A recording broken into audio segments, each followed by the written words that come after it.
Hello friends, मैं doctor नीलम आपका अपने चैनल स्टडी एंड रिसर्च में स्वागत करती हूँ। फ्रेंड्स, आज है सैटरडे और सैटरडे को हम सॉल्व करते हैं ओल्ड पेपर। और जो ओल्ड पेपर आज मैंने लिया है ये है जून 2009 का। और जून 2009 का फर्स्ट पेपर है, ध्यान रखिएगा। और सेकंड पेपर हम कभी कभी सॉल्व करते हैं हिस्ट्री का, लेकिन आज मैंने लिया हुआ है जून 2009 फर्स्ट पेपर। तो चलिए देर ना करते हुए इस पेपर को हम सॉल्व करते हैं। इसमें हम कंप्लीट पेपर सॉल्व करेंगे। इस तरह का वीडियो पसंद आता है तो लाइक शेयर सब्सक्राइब करें। सब्सक्राइब करने के बाद बेल आइकन की घंटी को जरूर प्रेस कर लें ताकि इस तरह का वीडियो जब भी अपलोड करूं उसका नोटिफिकेशन आपको आसानी से मिल सके। तो उस समय के जो पेपर होते थे वो उस समय 60 बहुविकल्पीय प्रश्न आते थे और हर प्रश्न के लिए 2 अंक निर्धारित किए गए थे। अभ्यर्थियों को भी 50 प्रश्नों के उत्तर देने होते थे। यदि 50 से अधिक प्रश्न के उत्तर कोई विद्यार्थी दे देता था तो शुरू के 50 प्रश्नों की ही जांच की जाती थी। ये ध्यान रखिएगा। तो चलिए अभी हम क्वेश्चन यहाँ से सॉल्व करते हैं। इकाई 1 यानी यूनिट 1 में शिक्षण अभिक्षमता से संबंधित यहाँ पर प्रश्न आ गए हैं। तो सबसे पहला क्वेश्चन है, लिखित सामग्री का सही मूल्यांकन निम्न में से किस पर आधारित नहीं होना चाहिए। तो जिस पर आधारित नहीं होना चाहिए वही हमारा उत्तर होगा। आप इसमें सोचकर उत्तर दे सकते हैं। मैं आपको उत्तर बता देती हूँ। इसमें जो हमारा उत्तर बन रहा है वो हो जाएगा ऑप्शन सी। जो पढ़ा गया है उसे पुनः प्रस्तुत करने की क्षमता या आधारित नहीं होना चाहिए। बाकी सभी है, जैसे भाषीय अभिव्यक्ति, तार्किक प्रस्तुति और विषय का परिज्ञान। नेक्स्ट क्वेश्चन लेते हैं, शिक्षक शिक्षण सामग्री का उपयोग क्यों करते हैं।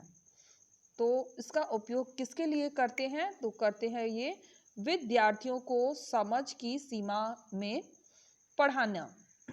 विद्यार्थियों को समझ की सीमा में पढ़ाने के लिए इन सामग्रियों का उपयोग किया जाता है। दूसरी इकाई में आ जाते हैं, अनुसंधान अभिक्षमता से संबंधित अभी भी इस यूनिट से प्रश्न आते हैं, ये ध्यान रखिएगा। ये जैसे कि शिक्षण अभिक्षमता से संबंधित अभी भी प्रश्न आते हैं और अनुसंधान अभिक्षमता से भी प्रश्न पूछे जाते हैं। प्रश्नों की संख्या ज़्यादा और कम हो सकती है, लेकिन इन सेक्शन से क्वेश्चंस पूछे जाते हैं। तो क्वेश्चन नंबर 3 है, अभिवृत्ति संकल्पना कौशल तथा ज्ञान उपज है। तो ये किसकी उपज है। तो ये है सीखने की प्रक्रिया का। ऑप्शन ए हमारा करेक्ट हो जाएगा। नेक्स्ट क्वेश्चन लेते हैं, निम्नलिखित में से कौन सी विधि सीखने वालों को अन्योन्या क्रिया में अधिक स्वतंत्रता देती है। तो जो स्वतंत्रता प्रदान करती है वो करती है छोटे समूह में चर्चा। ऑप्शन बी हमारा यहाँ पे करेक्ट हो जाएगा। निम्नांकित में से कौन सा सीखने की प्रक्रिया का परिणाम नहीं है। तो जो सीखने की प्रक्रिया का परिणाम नहीं है वो है अभिवृत्ति। बाकी ज्ञान, संकल्पना और परिपक्वता सीखने की प्रक्रिया में आते हैं। शोध की विषय निष्ठता को किस प्रकार बढ़ाया जा सकता है। तो विषय निष्ठता को बढ़ाया जा सकता है उपयुक्त सभी विधियों के द्वारा, उसकी निष्पक्षता के जरिए, उसकी विश्वस्तता के जरिए और उसकी वैधता के जरिए। उपयुक्त सभी के द्वारा बढ़ाया जा सकता है। व्यवहारिक शोध बहुत ही इंपॉर्टेंट है। व्यवहारिक शोध से अभी भी बहुत सारे क्वेश्चन बनते रहते हैं। तो व्यवहारिक शोध है, तो ये व्यवहारिक शोध है तात्कालिक समस्याओं के समाधान हेतु किया गया शोध व्यवहारिक शोध कहलाता है। क्वेश्चन नंबर 8, मान्यताएं। मान्यताएं निर्मित करने का आधार है। तो मान्यताएं निर्मित करने का जो आधार होता है वे सभी हो जाएंगे देश की सांस्कृतिक पृष्ठभूमि, विश्वविद्यालय, जातियों की विशिष्ट विशेषताएं। तो ये सभी हो जाएंगे। निम्नांकित में से किसे विकासात्मक शोध के वर्ग में वर्गीकृत किया गया है। तो विकासात्मक शोध में वर्गीकृत किया गया है उपयुक्त सभी को। दार्शनिक तात्विक शोध, क्रियात्मक शोध और विवरणात्मक शोध। तो ये उपयुक्त सभी हो जाएंगे। नेक्स्ट क्वेश्चन पे चलते हैं। हम कारक विश्लेषण का उपयोग करते हैं। तो कारक विश्लेषण का हम उपयोग करते हैं बहुत से चरों के बीच अंतर जानने के लिए। तो यहाँ पर पैरा वाले क्वेश्चंस आ गए हैं। यहाँ पे दिया हुआ है यूनिट 3 या इकाई 3 अध्ययन बोध। तो इसमें पैरा के क्वेश्चंस हैं और एक पैरा पढ़ना है और उसी के आधार पर हमें 11 से 15 तक के उत्तर देने हैं। जब ब्रिटिश शासन देश के आर्थिक विकास को क्षति पहुंचाने वाला हो गया था, तब भी उसने भारतीय समाज के आधुनिकीकरण की प्रक्रिया शुरू करने तथा इस प्रक्रिया ने बहुत सी प्रगतिशील समस्याओं को स्थापित करने में मदद की। अंग्रेजों द्वारा शुरू की गई हितकारी संस्थाओं में से एक था प्रजातंत्र। इस बात का कोई विरोध नहीं कर सकता कि बहुत सी कमियों के बावजूद लोकतंत्र भारत में ब्रिटिश शासन से पूर्व प्रचलित राजाओं तथा नवाबों के निरंकुश शासन का अच्छा और बेहतर विकल्प था।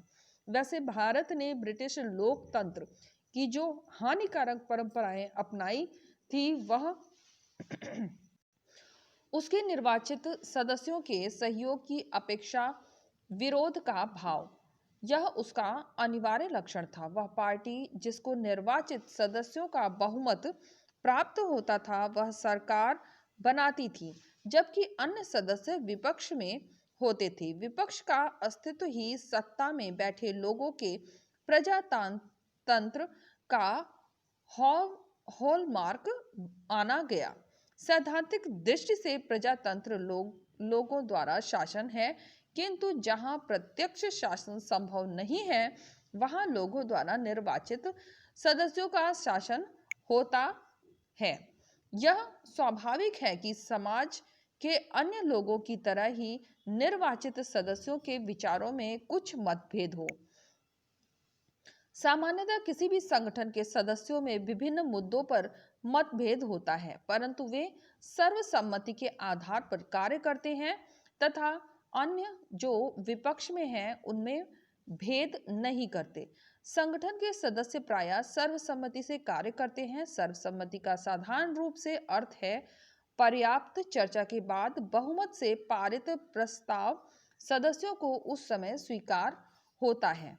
अतः सदस्य जो किसी मुद्दे पर बहुमत में होते हैं तथा जिनका प्रस्ताव स्वीकृत होता है, यह आवश्यक नहीं कि वे किसी मुद्दे पर मतभेद की स्थिति में एक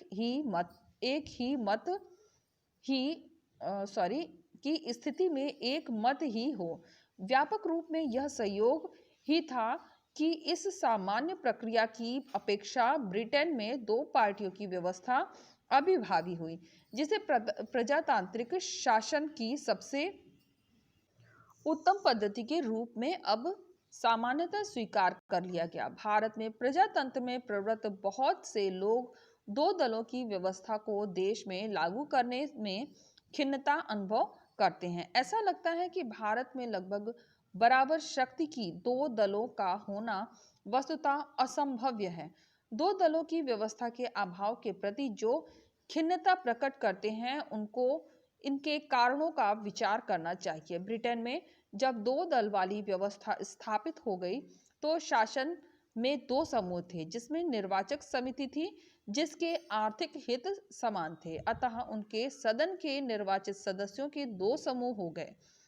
ब्रिटिश प्रजातंत्र के कुछ सदस्य ऐसे थे जिनकी लॉर्ड नवाब सामंती व्यवस्था आदि में रुचि थी तथा नए व्यावसायिक वर्ग के सदस्यों में व्यापारिक और शिल्पी सम्मिलित थे। इन समूहों का बल लगभग समान था तथा विभिन्न कालों में वे अपना पृथक शासन स्थापित करने योग्य थे।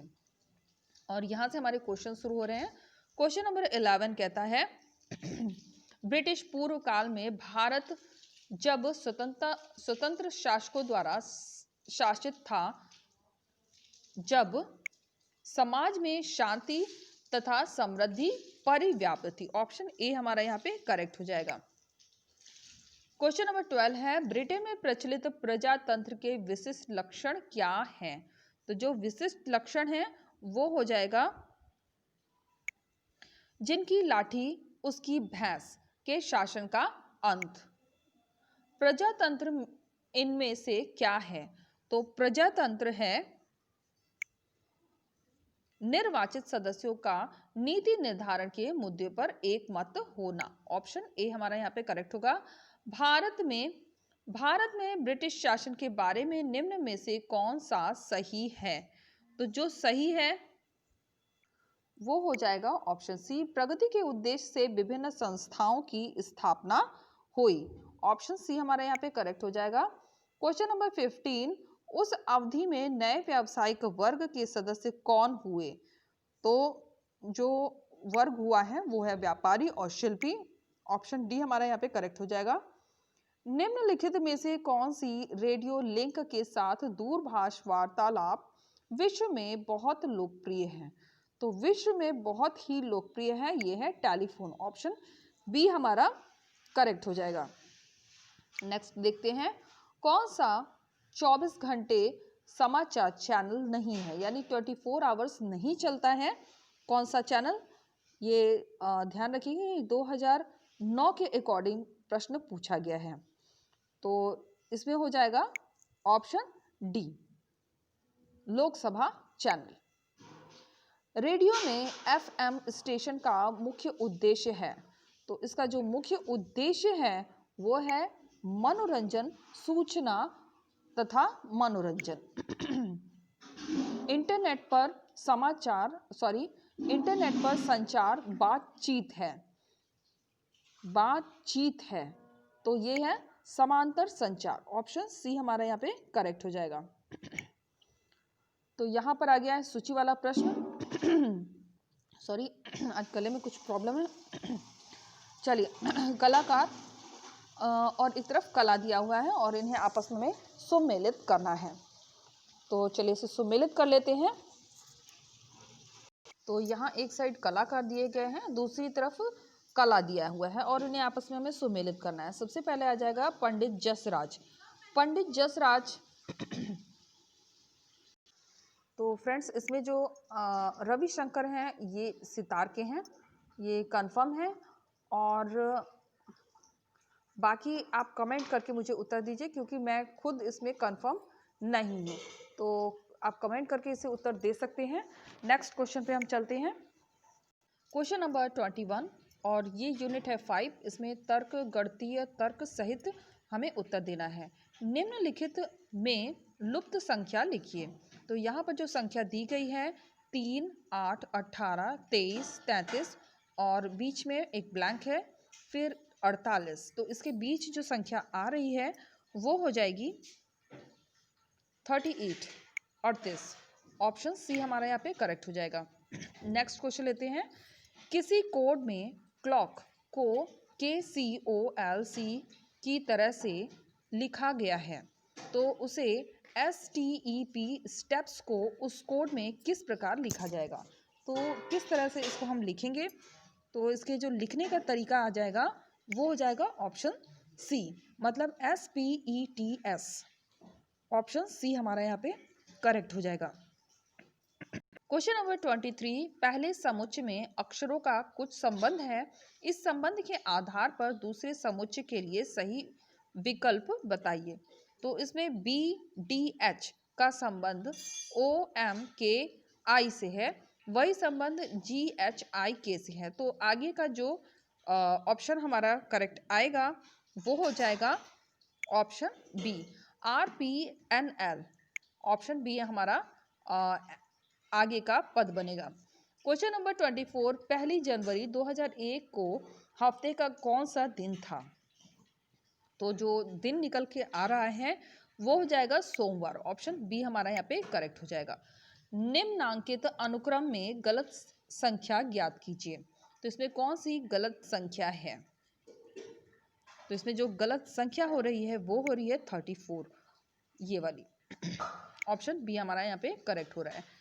फिर नेक्स्ट यूनिट देखते हैं, युक्ति संगत तर्क, निगमनात्मक तर्क का निष्कर्ष। और यहाँ पे निष्कर्ष के आधार पर कुछ ऑप्शंस दिए गए हैं, इसमें से हमें चूज करना है। तो इसमें हमारा जो ऑप्शन बनेगा वो हो जाएगा ऑप्शन सी, आधार वाक्यों से फलित होते हैं। कोई मनुष्य मरणशील नहीं है का व्याघातक क्या है? तो इसका जो व्याघातक बनेगा वो हो जाएगा सभी मनुष्य मरणशील हैं। ऑप्शन सी हमारा करेक्ट हो जाएगा। क्वेश्चन नंबर 28, निगमनात्मक तर्क वैध होता है यदि, तो ऑप्शन डी हो जाएगा, आधार वाक्य सत्य और निष्कर्ष सत्य हो। ऑप्शन डी हमारा यहाँ पे करेक्ट हो जाएगा। क्वेश्चन नंबर 29, तार्किक युक्ति की रचना का आधार है। तो इस युक्ति की रचना का आधार होता है अकारिक वैधता। ऑप्शन ए हमारा करेक्ट हो जाएगा। क्वेश्चन नंबर 30, दो महिलाएं और दो पुरुष ब्रिज खेल रहे हैं और मेज के उत्तर, पूर्व, दक्षिण एवं पश्चिम की ओर बैठे हैं। कोई भी महिला पूर्व के सामने नहीं है। एक दूसरे के सामने बैठे व्यक्ति एक ही लिंग के नहीं है। एक दूसरे दक्षिण दिशा के सम्मुख है। महिलाएं कौन सी दिशा में सम्मुख हैं? तो ये आप क्वेश्चन अपने आप निकालिए। मैं आपको सीधा इसका उत्तर बताऊंगी। ऑप्शन बी हमारा करेक्ट होगा, उत्तर एवं पश्चिम। यहाँ पे 31 प्रश्न संख्या 31 से 32 तक जो है सॉल्व करना है। वेन डायग्राम पर आधारित प्रश्न है जिसमें परस्पर काटते हुए तीन वृत्त हैं जो कि हिंदी जानने वाले व्यक्ति, अंग्रेजी जानने वाले व्यक्ति और वह व्यक्ति जो अध्यापक हैं का प्रतिनिधित्व करते हैं। इस डायग्राम में जो क्षेत्र प्राप्त हो रहा है उनको ABCEFG में अंकित किया गया है। तो यहाँ पे आप इसकी स्टडी कर सकते हैं। हिंदी जानने वाले व्यक्ति जिसे कि जी से इंडिकेट किया गया है और F अध्यापक के रूप में काम करने वाले व्यक्ति को दिखाया गया है। अंग्रेजी जानने वाले को ई से दिखाया गया और जो दो दो क्षेत्र कवर कर रहे हैं वो दिखाया गया है बी, डी और ए, और जो सभी में आते हैं वो सी इंडिकेट कर रहा है। तो यहाँ पे प्रश्न पूछा जा रहा है। तो क्वेश्चन नंबर 31 है, यदि आप हिंदी और अंग्रेजी जानने वाले अध्यापक को चुने तो निम्न में से किसको चुनेंगे? तो इसमें से आप जो चुनाव करेंगे तो आंसर हमारा निकल के आ रहा है ऑप्शन सी, यानी सी इसमें हमारा करेक्ट होगा। नेक्स्ट क्वेश्चन देखते हैं, यदि आप ऐसे व्यक्ति को चुनना चाहते हैं तो अंग्रेजी नहीं जानते हो और अध्यापक भी ना हो तो निम्न में से किसको चुनेंगे? तो इसका जो चुनाव होगा तो इसमें हमारा आंसर निकलेगा ऑप्शन बी, यानी जी। अगली यूनिट आ गई है, निम्नलिखित ग्राफ का अवलोकन करें और प्रश्न की संख्या 33 से 35 का उत्तर दें। तो यहाँ पर एक ग्राफ दिया गया है। इंजीनियरिंग वस्तु का निर्यात मात्रा लाख टन में दी गई है और मूल्य करोड़ में दिया गया है और ये ग्राफ बना हुआ है। 2003 का ग्राफ है, 2004, 5, 6 और 7 का ग्राफ यहाँ पे दिया गया है। फिर क्वेश्चन नंबर 33 है, इंजीनियरिंग सामग्री के निर्यात की सर्वाधिक मात्रा किस वर्ष में हुई? तो आप इस ग्राफ की स्टडी वीडियो पॉज करके कर सकते हैं। हम सीधे क्वेश्चन और आंसर पे आएंगे। तो इसका जो आंसर बन रहा है ये हो जाएगा 2006, ऑप्शन बी हमारा करेक्ट हो जाएगा। क्वेश्चन नंबर 34, इंजीनियरिंग सामग्री का मूल्य पिछले वर्ष की तुलना में कौन से वर्ष में 50% कम हुआ? 50% की जो कमी आई है वो आई है 2007 में। ऑप्शन बी हमारा करेक्ट हो जाएगा। सॉरी। क्वेश्चन नंबर 35, निर्यात की मात्रा किस वर्ष में पिछले वर्ष की तुलना में 100% में वृद्धि हुई है? तो 100% में जो वृद्धि हुई है वो हुई है 2006 में। ऑप्शन सी हमारे यहाँ पे करेक्ट हो जाएगा। अब आ जाते हैं सूचना एवं संचार ICT से संबंधित क्वेश्चन पे। क्वेश्चन नंबर 36, www पर वेब पेज को डालने के लिए आपको किसकी आवश्यकता है? तो किसकी आवश्यकता होती है? तो हमें इन सभी की आवश्यकता होती है। ऑप्शन डी हमारा करेक्ट होगा। एक इंटरनेट का कनेक्शन, एक वेब ब्राउज़र, एक web server. Question number 37, Bharat में मोबाइल फ़ोन की सेवा प्रथम बार देने वाली कंपनी थी। तो ये कंपनी थी हचिंस। चंद्रयान प्रथम 22 अक्टूबर 2008 को भारत में कहाँ से छोड़ा गया? तो ये छोड़ा गया था कोटा से। ब्लॉग क्या है? Blog A personal and OR यानी corporate website in the form of online journal है। क्वेश्चन नंबर 40, निम्न में से कौन सी वेबसाइट भारतीय वैवाहिक वेबसाइट नहीं है?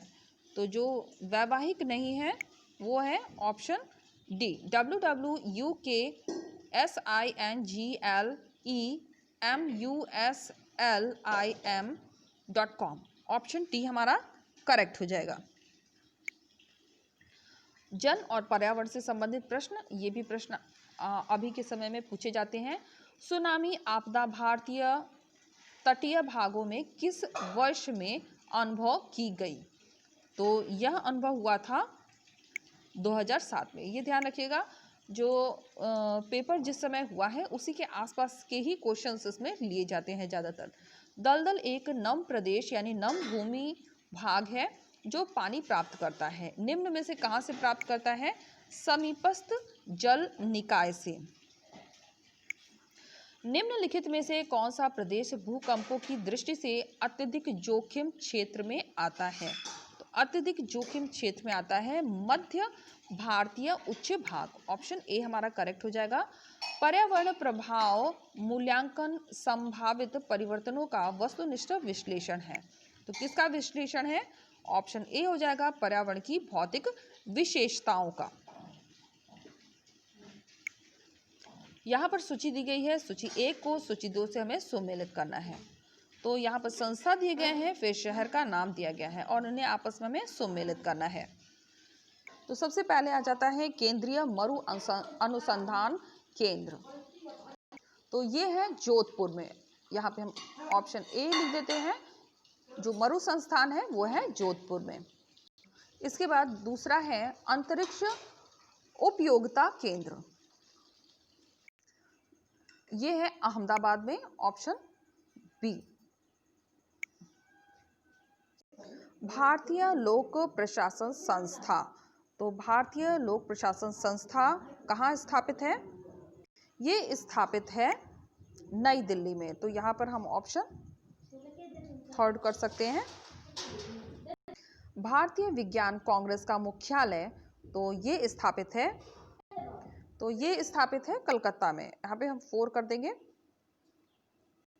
तो यहाँ हम आ गए हैं यूनिट 10 में और ये है उच्च शिक्षा प्रणाली से संबंधित प्रश्न।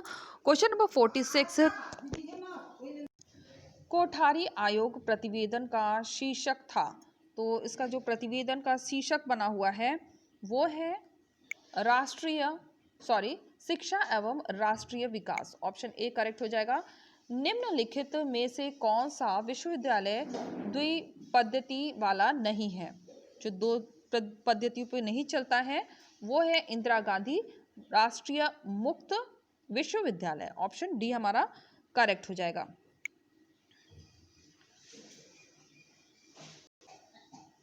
भारत के संविधान के किस भाग को प्रशासकों की आचरण संहिता माना जाता है? तो आचरण संहिता माना गया है भाग 3 को। ऑप्शन सी हमारा करेक्ट हो जाएगा। संविधान का कौन सा अनुच्छेद नागा परंपराओं और सामाजिक प्रथाओं को संसद के किसी भी अधिनियम से रक्षोपाय प्रदान करता है? तो रक्षोपाय प्रदान करता है अनुच्छेद 371A। ऑप्शन ए हमारा करेक्ट हो जाएगा। निम्नलिखित में से कौन सा सुशासन का उपकरण नहीं है? तो सुशासन का जो उपकरण नहीं माना जाता है वह है सामाजिक अकेंचन। ऑप्शन सी करेक्ट हो जाएगा। तो फ्रेंड्स हम आ गए हैं अपनी प्लेलिस्ट में। यहाँ आप देख सकते हैं हिस्ट्री से रिलेटेड काफ़ी मैंने वीडियो अपलोड किया। अगर आप हिस्ट्री से स्टडी करना चाहते हैं तो यहाँ पर आपको उससे रिलेटेड बहुत से वीडियो मिल जाएंगे। और इस समय जो हम स्टडी कर रहे हैं फर्स्ट पेपर की, यूजीसी नेट के फर्स्ट पेपर की, तो इसमें मैंने बहुत से पेपर आपको प्रोवाइड किए हैं। मैं आपको इसकी प्लेलिस्ट दिखा सकती हूँ।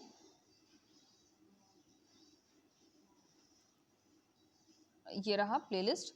इसमें कुल 23 वीडियोस अपलोड है, यानी 23 पेपर्स हैं। इसमें कंप्लीट पेपर मैंने आपको प्रोवाइड किया है। तो अगर कंप्लीट पेपर्स की स्टडी करना चाहते हैं और आपको ओल्ड पेपर की स्टडी करनी भी चाहिए, क्योंकि इससे काफ़ी क्वेश्चंस रिपीट भी होते हैं, तो आप इस प्लेलिस्ट में आ सकते हैं। प्लेलिस्ट में जाने के लिए आपको जाना पड़ेगा डिस्क्रिप्शन बॉक्स में, वहाँ पर लिंक दिया गया है, लिंक के माध्यम से आप इन सभी वीडियोस को देख सकते हैं। तो उम्मीद है आपको वीडियो पसंद आया होगा। वीडियो पसंद आता है तो लाइक शेयर सब्सक्राइब करें। सब्सक्राइब करने के बाद बेल आइकन की घंटी को जरूर प्रेस कर लें, ताकि इस तरह का वीडियो जब भी अपलोड करूँ उसका नोटिफिकेशन आसानी से आपको मिल सके। तो फ्रेंड्स, आज सैटरडे है, सैटरडे को मैं रेगुलर स्टडी नहीं कराती हूँ, और कल संडे है, संडे को भी मैं रेगुलर वाली जो वीडियोस प्रोवाइड करती हूँ वो नहीं दूंगी, कोई ना कोई आपको ओल्ड पेपर प्रोवाइड करूँगी। तो मेरा फोकस ज़्यादातर ओल्ड पेपर की स्टडी कराना ही रहता है। तो तो आप ओल्ड पेपर की स्टडी जरूर करिए अगर किसी भी एग्ज़ाम की तैयारी कर रहे हैं तो, क्योंकि काफ़ी क्वेश्चंस ओल्ड पेपर से रिपीट होते हैं। तो okay friends, take care and bye bye.